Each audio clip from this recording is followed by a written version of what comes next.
How's it going, everyone? The second player we are going to be looking at with the Packers' top 30 visit is cornerback Jarrian Jones out of Florida State University. So Jarrian Jones is currently the 147th ranked overall player in the consensus draft board and the 23rd best cornerback out of all the cornerbacks on the consensus draft board.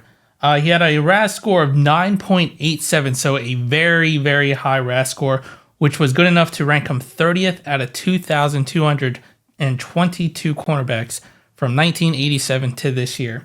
He comes in at 5'11 and weighs 190 pounds, has a vertical of 39.5 inches and a broad jump of 10 feet and 9 inches.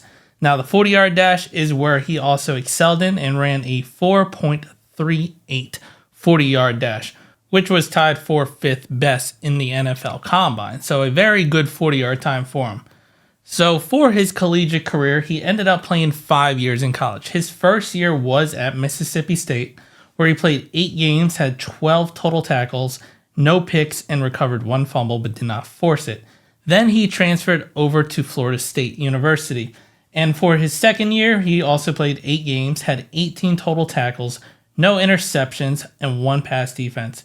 Then his third year, he ended up playing 12 games, had 22 total tackles with half a tackle for loss and 1 interception and 2 pass defense.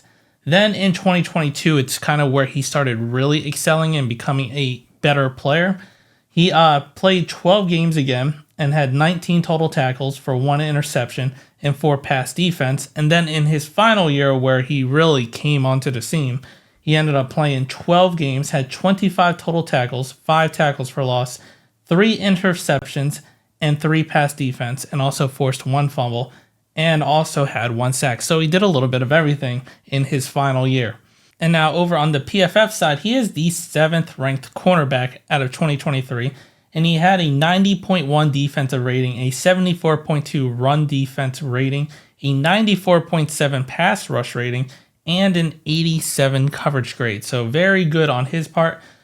For his coverage grade, he was actually ranked 27th out of 776 cornerbacks as well. Now, if we were to dive a little bit deeper, and this is going off of PFF, his main bread and butter and why he kind of just blasted onto the scene in his final year and kind of struggled in the early years is because he's primarily a slot corner. So looking over here between the years of 2021 and 2023, you see in 2023, 90.1 overall grade, 2022, 70.4 overall grade, then in 2021, a 61.8 overall grade.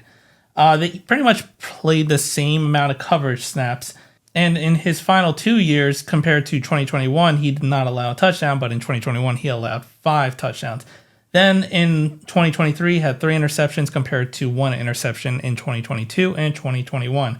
Passer rating, pretty good on 2022 at a 42.7, 2023 at 25.3, but in the year 2021 was abysmal at 130.1. And when you look at the snaps by where he was aligned, in 2021 and 2022, he mainly played as a outside cornerback. But in 2023, he was primarily a slot corner, and that's where he excelled. That's based off his strengths and what type of corner he ends up being.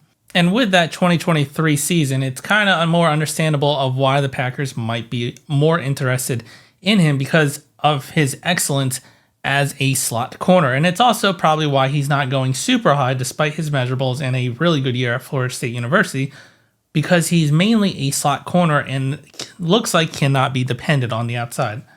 But so some positives for him, he's very fast. He ran a 4.38 40-yard dash. He's very competitive from the snap to the whistle. He has decent footwork and where he's quick, and he has balanced footwork. Quickness is pretty much his calling card. And I want to kind of emphasize that quickness, not long-term speed.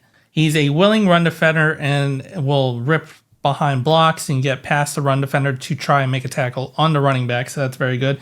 He's a decent tackler, and he's smart from the slot, so he understands how to trail pretty well to try to bait the quarterback, to try to pick him off, and has some good traits from the collegiate level to where it looks like it could translate to the NFL level.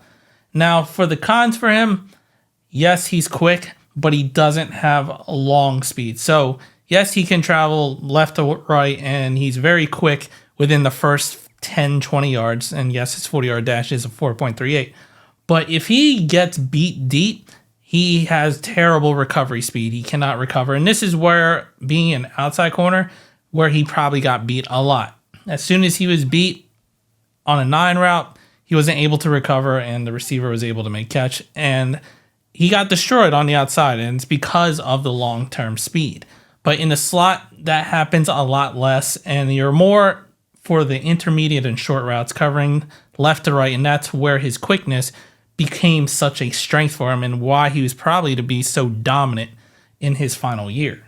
And another con of his, even though he does have quick and a balanced footwork, his footwork can be sloppy. It doesn't stay consistent, and that's where he could get into trouble as well. So he will have to work on his footwork at the NFL level if he wants to improve. So at the end of the day, Jarrian Jones becomes an interesting prospect, considering he could go as early as the 3rd round, but could also drop as late as the 5th round. There's a lot of unknown of where he could drop. There are some draft boards that have him going as high to the 3rd round, and then some draft boards go to the 4th and 5th round. So it's kind of a complete unknown of where he could fall. And he could fall to the Packers, and it's dependent on how comfortable they feel with him. Initially, it seemed like he could be a better pick for us, and why it could be a 3rd round pick, because it looked like slot corner was a huge need for us, especially since Keyshawn Nixon wasn't that good in the slot. But after Gutekunst's media talk, he pretty much said they paid Keyshawn Nixon handsomely because they felt like he could play the slot corner very well in Jeff Hafley's system after watching the tape. That could make sense, and doesn't seem like he's entirely just blowing smokes trying to, back his guy, because he did pay Keyshawn Nixon pretty handsomely to just be a kick returner. Like, this seems to be more traction to this of why he got paid a good amount of money. So if that's the case, then Jarrian Jones could still get drafted if he's available a little bit later, 4th, 5th round, and kind of learn the slot, learn the road of the NFL, and kind of get groomed to take over the slot position in future years. That could be a thing. So he's not thrusted into the position unless he kind of has to be. But let me know what you think down in the comments. If you liked the video, hit the like button, subscribe to the channel, and as always, go Pack Go.